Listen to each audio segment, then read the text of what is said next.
Our finale this evening is to talk about this political moment that we are in, and I want to introduce the person that you've just been watching the headlines about for so very long. Hillary Rodham Clinton is going to be with us. Hillary.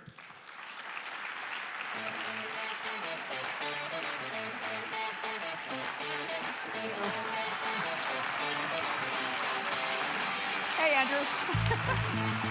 Thank you so very much. Great. Thank you for helping us close today out. And we've been having discussions throughout the day and want to get your thoughts on so much of it, and so much of it being the intersection of business and policy and where we are politically and where this is all going. And I have about 100 questions for you. And I know this audience has their phones out, but they have 100 questions too. Excuse me? You're going to serve breakfast? We might. We might. We've been going for quite a while. But I'll tell you, one of the conversations that we've been having throughout this day has been about paid political advertising online. And after the 2016 election, you called the spread of fake content a weaponized information war. Right. That was the phrase you used. And political ads are now becoming a flashpoint in 2020. And so what I wanted to understand from you, and to go deep on, to figure out, because you're also a problem solver in all of this, is how do you think about the decision by Facebook to allow paid advertising without policing it? And how do you think about Twitter on the other end, which has basically stopped it completely because they say they can't police it? Right. What do you think the right answer is in all of this now? Well, I think for the short term, because policing it would be incredibly difficult. It would require the kind of oversight and changing of algorithms that would be quite burdensome. So I actually think Twitter got it right.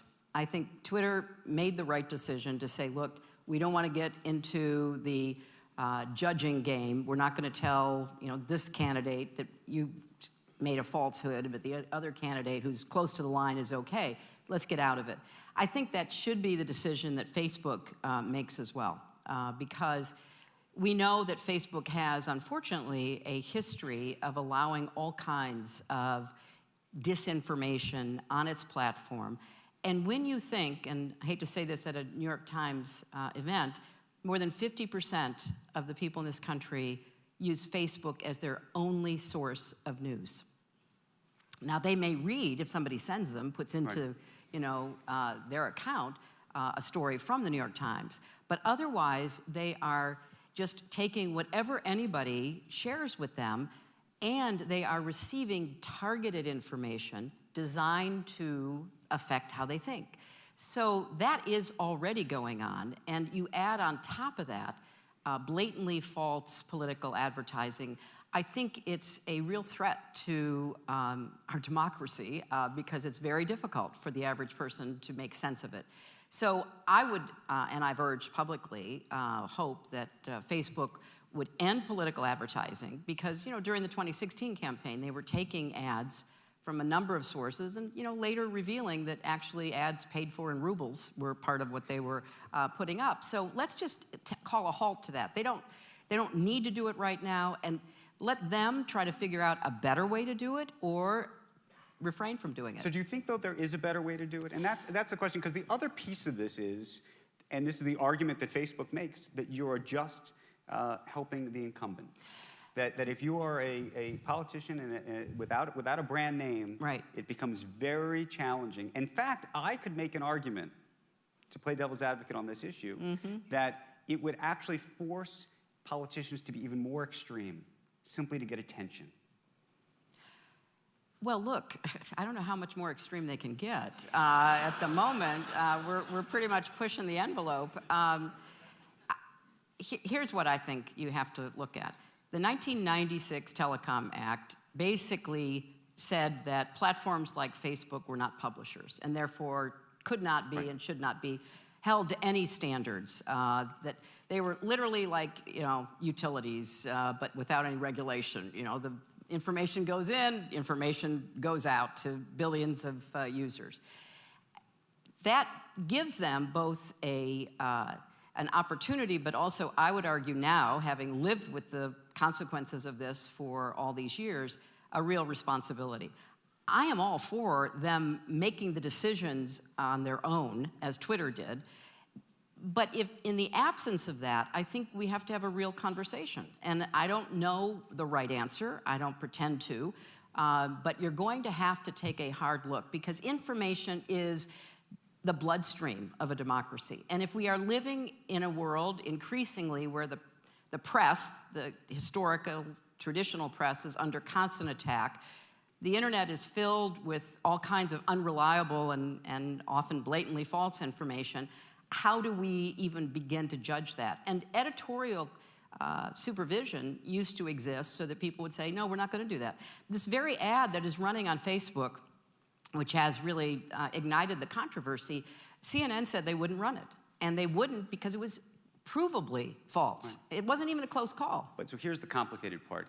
If you're going to police these ads, and if this is about policing the ads, or not doing it. But if the question is, do you think there's ever a way to get to a point where you can police the ads? And the reason I ask that is because we're not just talking about policing ads here in this country. We're talking about policing ads globally. We're talking about policing multiple, hundreds of different types of micro-targeted ads. Right.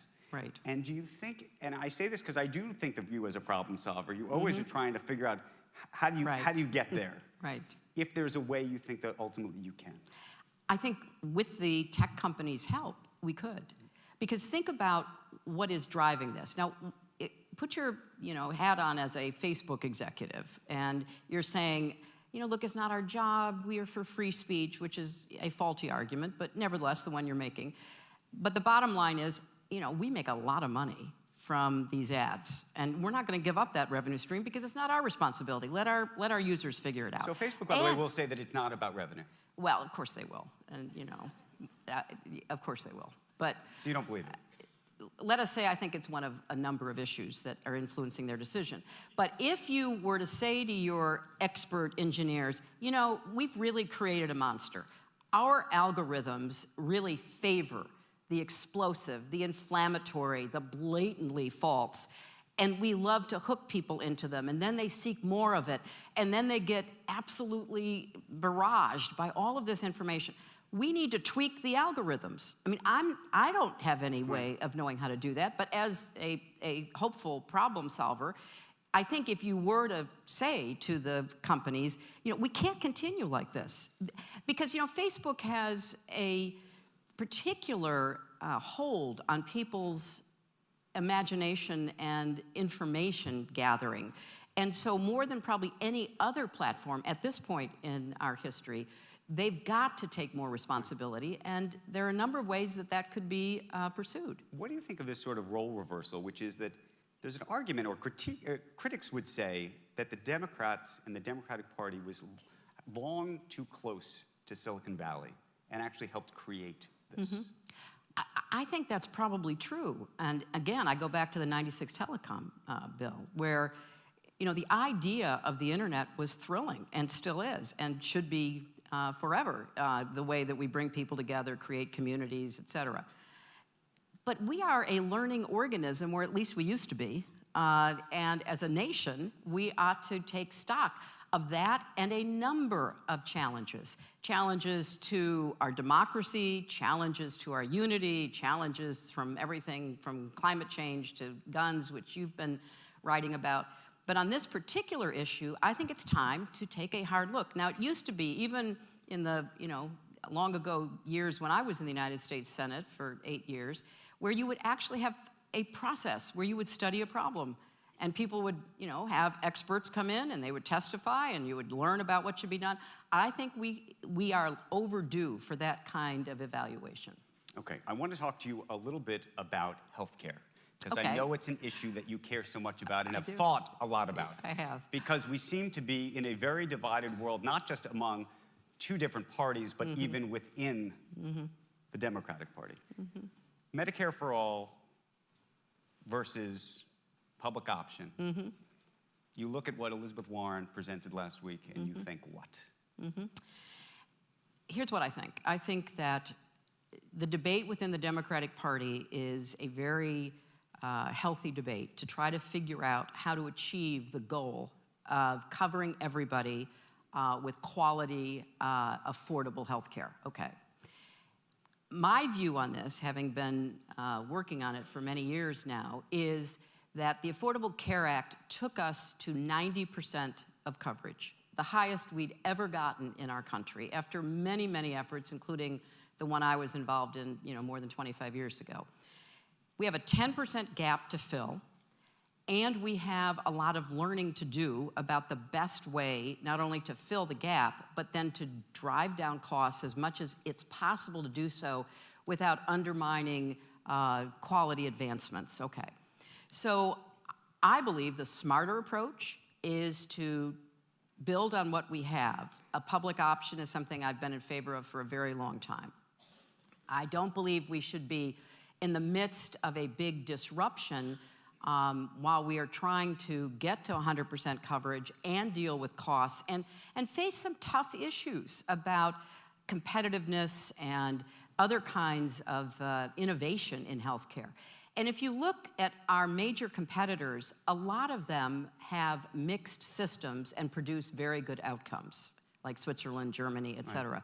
So I think that if you look at the 2018 election, you even look at the gains that were made by Democrats last night, the people who are saying, you know what, I am determined we're going to get to universal coverage, we're going to get it to a point where people can afford it, their premiums are not going to be skyrocketing, the deductibles are not going to be overwhelming, et cetera, and here's the best way to do it. That is, I think, the best position politically, and I also think it makes the most sense in terms of solving the problem. Do you think, though, that the Medicare for All plan that you saw last week, you could get behind? I think if it were to go to the Senate, that was the point I was making before. If you had a president who pushed to present it, I would be very much in favor of whatever the debate was, and the... But you just don't think that plan would ever get enacted? No, I don't. I don't. But the goal, right. The goal is the right goal. I mean, the goal is absolutely... compare where we are as a Democratic Party engaged in a debate about the best way to achieve this goal with a Republican Party that tried to repeal the Affordable Care Act with nothing ever introduced to replace it. And not only that, is in court right now to strike the entire law down. So it could be, unless, the judges who are hearing this case decide to hold off for a year, it could be that in the midst of this election, you will get a decision sought by the Republican Party, led by Republican attorneys generals from a number of states, to completely declare the Affordable Care Act unconstitutional. And if that happens, then it will be the absolute most stark comparison between the Republican Party that never produced a bill in Congress to replace what they were trying to repeal and has stood behind an effort to eliminate it altogether. And there goes health care for millions of Americans. And it is striking to me that, yeah, we're having a debate on our side of the political ledger, but it's a debate about the right issue. How do we get to health care coverage for everybody that we can afford? Will you support whoever the candidate is on the Democratic side? Yeah, sure. 100%. Yeah, because I think I know who they're likely to be. Who are they? Who do you think it's going to be? I'm not going to go that. I'm not going to go there. Now, look, I think that we have to measure the risk to the country. And, look, it won't surprise you to hear me say I think that another term of our current administration would be deeply damaging to our economy, to our society, to our standing in the world, whatever metric you want to choose, and therefore we have to retire the incumbent.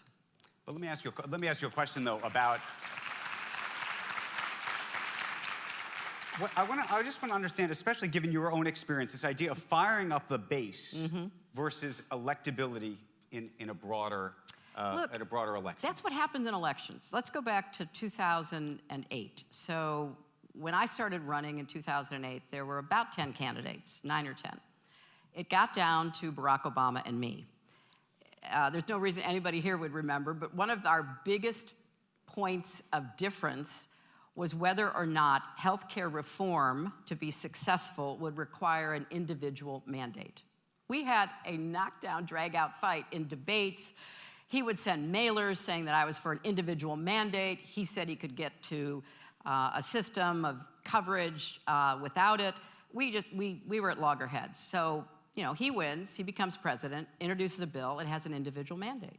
I mean, that happens in campaigns. So you have to look at the larger question. The details will be litigated out in the campaign, maybe even in court, but certainly in the Congress if somebody is successful and elected. And I think it's important to say, what are the overall goals? And how realistic is it that we can achieve the overall goals if we go down path A compared to path B? And I think, you know, the Affordable Care Act approach is the more likely path to be successful. Okay, let me ask you a different question. We spent some time with Bill Gates this afternoon. Okay. And one of the topics that we talked about was this wealth tax. Yes. You supported the Buffett tax, the Buffett rule, when you were running. Do you support a wealth tax? You know, I don't know the details of it. I hear about it. I hear what it would cover. I don't understand the mechanism that would be required. I would prefer to go the approach that I put forth when I ran. You know, that was, you know, I'm not against, you know, raising rates. I'm not against, you know, getting rid of things like carried interest, which I think have, you know, gone way past their sell date. And there's a lot of other things that I would be very willing to support. I just don't understand how that could work, and I don't see other examples anywhere in the world where it has actually worked over a long period of time. We used to have a wealth tax. It was called the estate tax. I would be all in favor of reinstating the estate tax because that is much more measurable. It is not as disruptive. You know, if you were going to do a wealth tax, and it was on assets, which as I understand it is what they're looking to That's do. what they're looking to do with it. How you would value it is, you know, I think complicated to start with, but assume you could get some system of valuation. People would literally have to sell assets to pay the tax on the assets that they owed before the wealth tax was levied. That would be incredibly disruptive. So I think there are other ways to raise the revenues and ways that do get those who are well off to pay more, because I do think we've got to have that as part of our effort to combat inequality and to, you know, really, I think it would do more to jumpstart, you know, people's initiative and get back to a feeling we're all in this together. So I just think there are better ways of doing it. Okay, philosophical question for you, maybe personal. When you think about the role that you were trying to get before President Trump got the job, and now, do you think it's now a different job fundamentally, that it's been changed forever? Wow, that's a really interesting question, Andrew. I hope not, because what I see is governance by impulse, by personal grievance, a sense of you know, vengeance, vindication, a disregard for the rule of law, and undermining of our institutions. So I hope not, because if that becomes the model, now it is the model, unfortunately, for other leaders right now. You know, Not just here in the United States, that's by my the way. point. Yep. That's my point. I mean, you have all kinds of wannabes around the world who are cracking down on the press, who are trying to subvert or at the very least avoid institutions, the rule of law, et cetera. You've got that happening right now.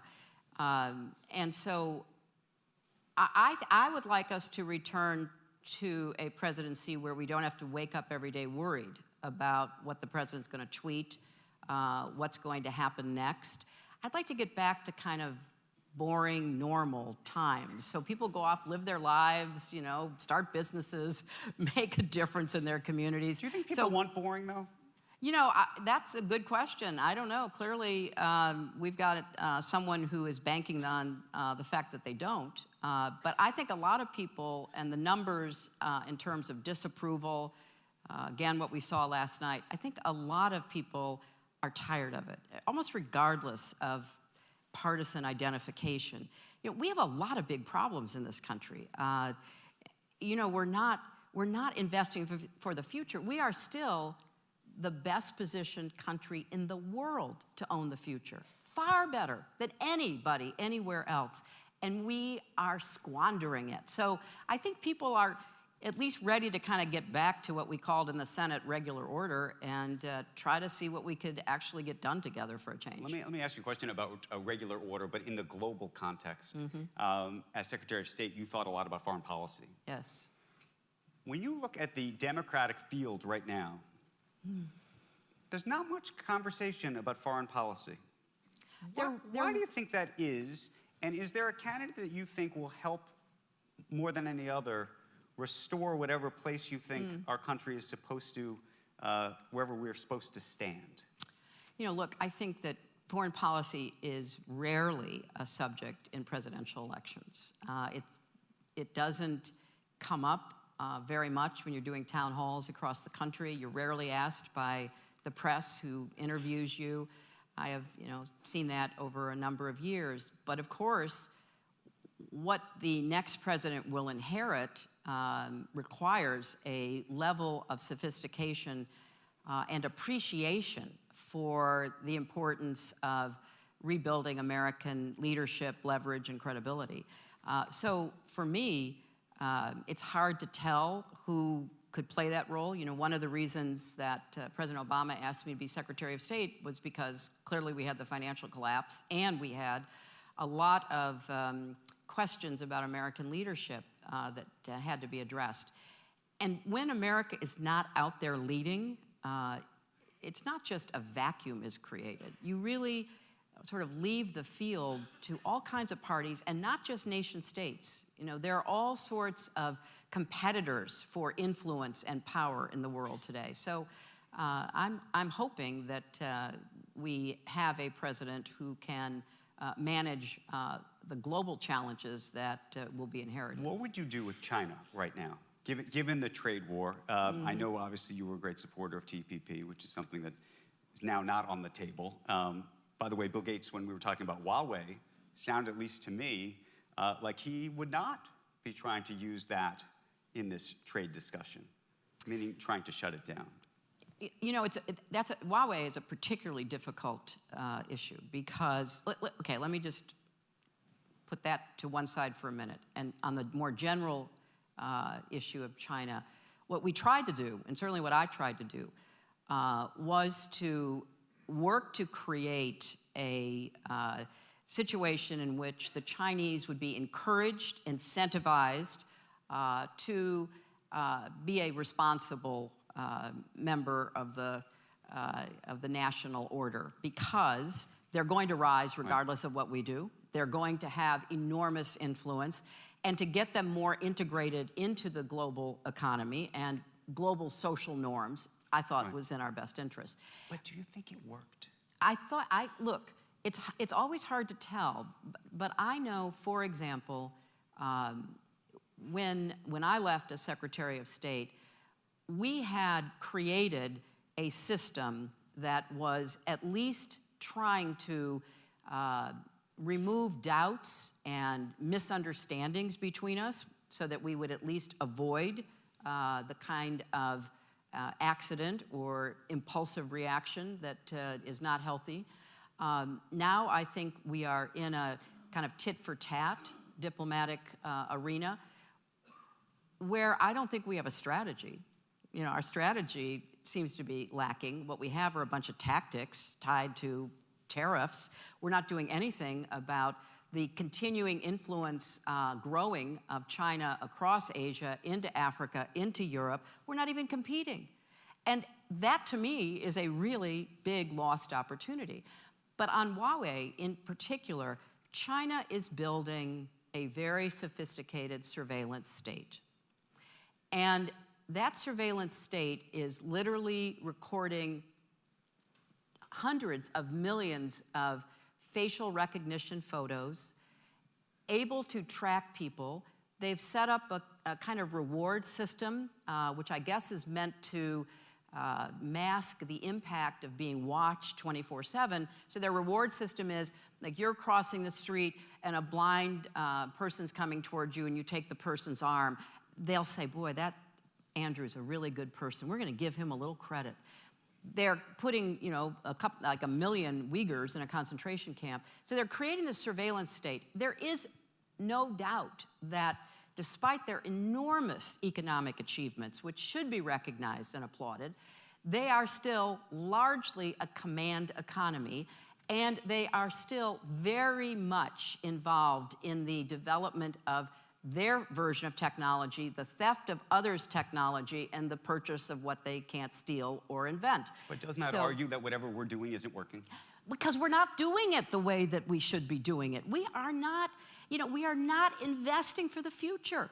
We are not creating the kind of environment that we need to be competitive. But that's because they won't let us in that environment. Well, part of it, who knows what we could have gotten done if we hadn't immediately had this, you know, this trade war, which is, we have a bigger trade deficit than when Trump started, right? We now have a bigger trade deficit. His whole motivation, or at least his articulated motivation, was to shrink the trade deficit. Well, that clearly is not working. And so I think that any reasonable person would say, okay, what he's tried is not working. There's got to be a better approach, and I think it builds more on what we were trying to do than what he is trying to do. But on the Huawei thing, I have real doubts, and I had doubts about other Chinese technology when I was in the State Department. I have real doubts about the safety and security of signing on to any Chinese technology that is so sophisticated and so connected with the surveillance state and with the control of the Communist Party inside China. And, you know, some people say, oh, that's so old-fashioned, et cetera. Okay, fine, you know, look at that surveillance state and figure out how they are going to start exporting that to other countries. And you've got the people who want to be the strong men and the model of, you know, tweeting on and doing press conferences and assaulting your enemies verbally, et cetera. But the Chinese are much more sophisticated. They play a longer game. We're not competing the way we should be. Throughout this whole conversation, we have not raised, or at least I have not raised, one word, which is impeachment. Oh, okay. And you know a lot about impeachment. Oh, yes, I do. So we can talk about that. Yes. But what I wanted to understand from you, knowing what you know right. about the situation with Ukraine and the president, would you say unequivocally that you'd impeach him today? Based on what I know, yes. And here's why. And as you alluded, I was on the staff as a very young lawyer that investigated President Nixon. Okay? So I spent 18-hour days for, 7 months collecting evidence, analyzing it, doing the legal analysis, obviously the constitutional analysis. Why did our founders put that in there? You know, we have elections, so you don't like somebody or you think they're not performing well, you vote them out. But they worried so much about somebody being in power, particularly the presidency, in between elections who would do irreparable damage to the country. And the high crimes and misdemeanor was a way, borrowed from ancient Anglo-Saxon law, to express their concern and to put a mechanism into the Constitution. So I think Nancy Pelosi resisted, the calls that a lot of people had after whatever happened, emoluments this, obstruction of justice that, no. Would have you impeached on those issues? No, You would have not? no. I wouldn't necessarily exclude them now from articles of impeachment. But the reason why Ukraine broke through is that it was abundantly clear, even to people who were indifferent toward all the other challenges or questions about Trump, that there's got to be something really wrong with a president using the power of the office to intimidate, extort, bribe the president of another country to do his bidding by manufacturing scandalous material about apparently the opponent that he was most worried about. And the more we learn about it, I know some of these diplomats who have been testifying. I served with them. They were career people who performed admirably. And they were totally nonpartisan. I mean, the thing about the Foreign Service Corps in the State Department is they serve Republican presidents, Democratic presidents, but they do take an oath, like most people who serve in the government, to protect and defend the Constitution. And their job, they thought, was to speak truth to power, and they found themselves being not only isolated and marginalized, but defamed and removed. So I think the behavior around Ukraine is so deeply troubling that I certainly think it fits the definition that was behind the founders' decision. Let me ask you a different question. It's not to play devil's advocate at all, because I think in large part we may very well be in agreement. But the question I would have for you is, to the extent, if there was genuine corruption in that country, and there was genuine corruption, or at least speculation about corruption, with them related to our own politics, what would have been the appropriate mechanism to have dealt with it? Well, look, Ukrainian corruption was not new. I dealt with it when I was Secretary of State. But if there was a candidate on the other end that was somehow related to it, what would you do? Well, let's imagine the phone conversation, okay? Because that's what kicked this all off. That's why if you had a president who was genuinely concerned about corruption in Ukraine and the potential impact of that corruption on our elections, you certainly could have a conversation. It might go something like this, President Zelensky, we know that you're new to the job, you just got there, but you need to know that the United States wants to support you, wants to help defend you against continuing Russian aggression, but we are worried because unless you tackle the corruption in your own country, anything we give to you will not be put to the best use and won't produce the best results. So we're going to send a team over to sit with you and your entirely new cabinet, because, again, these are people who've never been in politics before. We're going to walk through with you some of the best practices for dealing with corruption, and we're going to ask you to provide any information that in any way would suggest that America could do more to help you. But if you don't do what I want you to do, and what I want you to do has nothing to do with America's interests, everything to do with my interests, we're not going to help defend you against the Russians. We used to talk to leaders about corruption all the time because it is one of the killers of democracy. It is such a soul-crushing burden on people. So we would talk about it across the world. So there's lots of ways to talk about it. But that wasn't it. He could care less about corruption in Ukraine. What he wants is dirt on Joe Biden, whether it's real or not. In fact, from everything we know, it's not. So give me something that I can use. And, I did the James Corden show last night, and he asked me, he said, what's happened to Rudy Giuliani? I said, I don't know. But I would strongly suggest that, he's been taken over by some, evil spirit that is... And then Corden jumps in and goes, he needs an exorcism. I said, that would be terrific.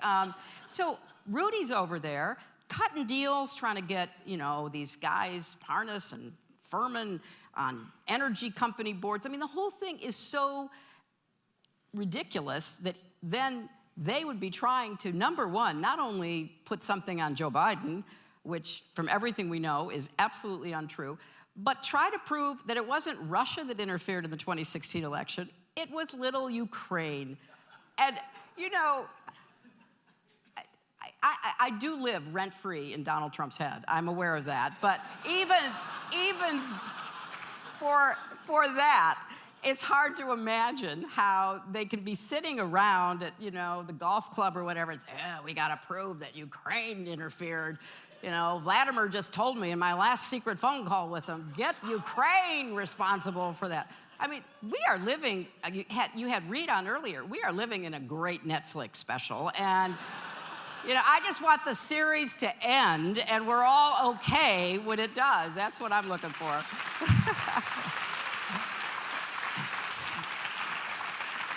we're going to go over time because I have a handful of more questions. But let me just ask you this. Case for Optimism, you wrote a book. It's called The Book of Gutsy Women. Right. And I want to understand, if you could, to give us the case for optimism today. You know, I am fundamentally optimistic. And it's largely... After all of that. After all of that, because I think the worm is turning. I think that, you know, people are beginning to wake up and say, you know, hey, come on, this doesn't make sense. You know, we need to get back to our usual political arguments, not what's happening now. And so my daughter and I wrote a book called The Book of Gutsy Women because we wanted to highlight women whose courage, resilience really inspired us, and women from the past, obviously women of our current time. And some of them faced extraordinary burdens and challenges and tragedies of all sorts. But they didn't quit. They kept going. And part of that was their gutsiness, but it was imbued with an optimism. You know, last night we were in LA on our book tour doing an event there, and one of the people in the audience is one of the people we write about, Diana Nyad, who after failing over and over and over again, quitting swimming before she was 30, then deciding when she was 60 again that she had to try one more time to swim between Cuba and Florida. Nobody'd ever done it, from Havana to Key West. And part of the reason they didn't do it is because the currents are terrible, the sharks are deadly, and even worse, there's this little box jellyfish that when it wraps its tentacles around you, poisons you and can be fatal. So Diana tried again when she was 60. She tried again later and finally succeeded when she was 64. I mean, what kind of optimism does that take, right? And so all of these women from all walks of life are a great argument for optimism in the face of all kinds of setbacks and problems. So I have a couple more questions, and two may be sensitive. So I'm gonna try them, and we're gonna see. I'm gonna see how far we get here. And part of it is the New York Times. We just wrote a piece saying, you know, Hillary Clinton unplugged, and that you're living your best life. So I'm hoping you're gonna feel unencumbered to answer these questions. You were on Good Morning America recently with Chelsea, and it almost went without comment. So I wanted to ask you about it. You were asked, what was your gutsiest moment? Right. My gutsiest personal moment. Gutsiest personal moment. Right, right. And so now we're gonna have a personal conversation. With nobody else. With nobody else there. Okay. And you said staying with your husband. Yes. Yeah, it was. It was really hard. It was not by any means an easy or foreordained decision. But at the end of it, after a lot of soul searching and prayer and counseling and talking to my closest friends, thinking about my family, thinking about, you know, how much we loved each other and all we'd been through, I decided it was the right thing for me. But I have always said it's not necessarily the right thing for everybody. People have to make their own decision in such a personal moment. Okay, so I have one other question, and it actually has to do with Me Too in this world today. And we were talking with Gwyneth Paltrow earlier, her role in really bringing to fore the Harvey Weinstein situation. I heard the interview. And so much else. And I was thinking this week of the CEO, there's a business issue, a large part, CEO of McDonald's. I don't know if you saw this, Steve Easterbrook. Okay. He resigned or was fired from the company because he was involved with an employee. It was consensual. He's divorced, by the way. But because there's a policy in place, and that's the way we sort of changed the society in that way. What do you think of that? And the reason I ask you that is because I've watched many interviews where you talked about your husband and talked about how he should not have resigned at that time.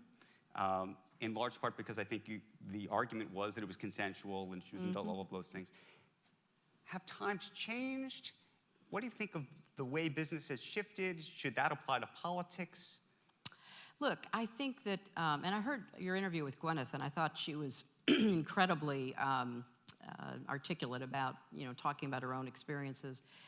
I think that if there are rules in a business, and those rules have obviously evolved over the last number of years, then everybody has to be held to the same rules.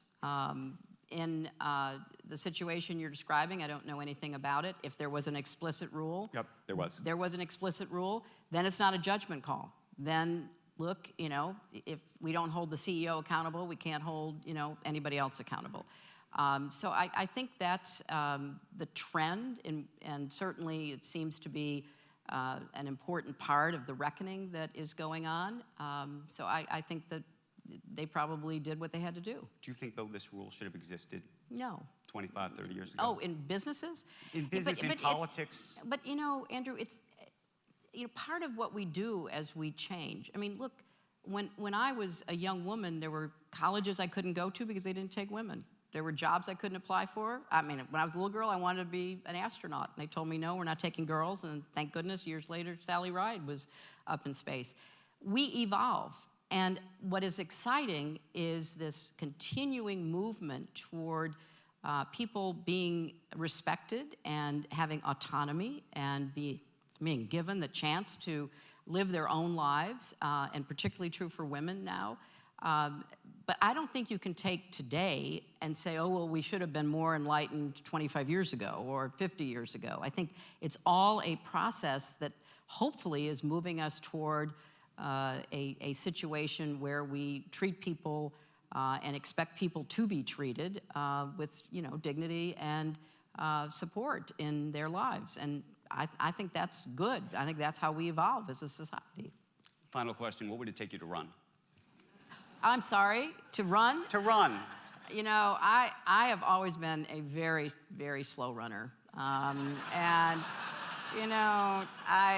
I am embarrassingly slow. I've tried to run races, and I am so far behind that I start to walk acting like that was what the plan was all the time. So I don't know that I'm going to take up competitive running right now, but I think you're asking about something else, aren't you?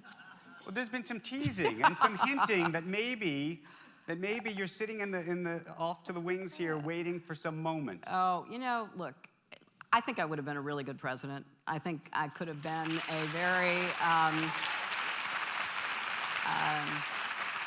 effective leader. I think I could have, look, we have real divides in the country over all kinds of things. But I certainly, in my years in the Senate, as Secretary of State, have worked really hard, as you say, to actually solve problems, not exacerbate them or ignore them.